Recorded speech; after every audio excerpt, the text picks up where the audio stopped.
Well, that's awesome. Not. Hey guys, Danielle here from the Eaton Homestead. Give me just a minute to take care of that and we'll get started. So I am super excited to take you on this first little garden tour. It's sort of silly to call it a garden tour since there's not really a garden yet, but it's the beginnings of one. Here is what Nate and I have created. I'm pretty proud. So you'd seen before in some of the earlier videos that we had made some of these garden beds, and you can kind of tell they're like the grayish ones, out of like just materials that we had laying around. We didn't have enough to do them all, so we did have to go and buy some lumber to finish up the other ones, but now they are all here and ready to go, and we're hoping to get some soil in them this weekend so I can get some of those seedlings out that are all over my house.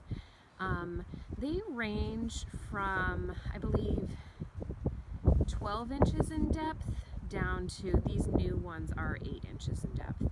I think there's one that was maybe 6, maybe not, maybe the lowest is 8, but 6 inches was the lowest that I was willing to go. I'm really hopeful that we can like weed whack down some of this grass and that it won't come back up through. From everything I've read and watched, it shouldn't, but we'll see how that goes. And I did decide to just go ahead and put weed paper down on the walkways, and what we're going to do is hopefully borrow Nate's dad's wood chipper. So we had a lot of trees come down over the years that we've been here. I'm gonna pick up all that trash, but especially in 2017, I think in October, there was a huge windstorm. And Nate and I just sat at the kitchen table one morning watching trees just fall over. So it's a lot thinner now than it used to be. There was also some land cleared, but we have a ton of trees and branches all around. So I'm thinking that we can chip up some wood and cover up the walkways. We won't have to look at this weed paper, but it will hopefully keep the weeds at bay. So yeah. It's also kind of funny, but if you're wondering what the deal is with these sticks, I was trying to get creative with trellising and went out in the woods and just tried to find some tall sticks, and I'm hoping to either with twine or with zip ties do some more going the other way to create some trellises for stuff that doesn't need quite as much weight support, like the peas, that I can do in these back portions of these beds on my homemade trellises. I do also have plans in here for some cattle panel trellises, as seen on Roots and Refuge. Thank you, Jess. So we're going to give that a try, and I'll definitely show you what that looks like when we do that. But I think on either end I had plans for ones to go that way, and then also in here ones to go this way between those ones. That will be for things that need a little bit more support, like the melons and squash. And in other news, our chicks arrive tomorrow, hopefully tomorrow. So I'm super excited. We've been to the tractor store a couple of times and I have resisted the urge to buy any more. But we do have 16 meat birds coming. This is our first time trying to do meat birds, so wish us luck. We have to build a tractor of some kind that we're gonna keep them in.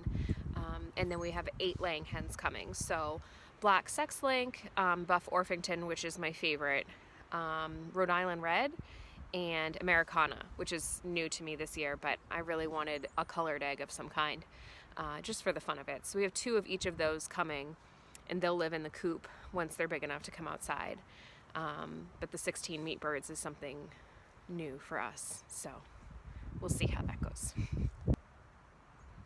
I just can't get over how gorgeous today is. It just finally outside, the wind is blowing, knocking over the tent, but whatever. It's like 60 degrees, which in Maine is like bikini weather, so what more could you ask for? The bees are doing really good too. See them buzzing away. Busy, busy. See where that saying comes from? They are always busy. So these are the 2 hives that are closest to our house, and we have 2 more that are down the street. So Nate actually, of the 4 hives, only 1 survived the winter. So he had to get 3 new packages of bees, lost 2 queens, had to go get 2 more queens. So I'm not sure how these guys are doing. They seem to be busy and happy, but we'll have to have Nate give us an update on if those queens are well established. I also threw in some bare root plants that I just grabbed at Walmart on a whim. Impulse, I guess. So we'll see how they do, if they come up. But I did label everything so that I could teach myself what different plants are. Again, black thumb here, just trying. Although the other day, so our dogs come out the front steps, and our dog Harley has to be on a run because she likes to run away. I guess they both do. We've talked about that. But I came out the other day and found her just sleeping, just laying in here. I guess because it was cool, but yeah, that's a habit we're gonna need to work on. I took most of my plants out, not yesterday, the day before, to try and start hardening them off, and I left them out for a little bit too long. Sorry, tomato. Got a little sunburn, but I think they'll be fine. They're gonna recover. So yeah, that's all we've got going on right now. Definitely keep in touch. Keep an eye on what we're doing. I'm having fun sharing it with you. Thanks for watching.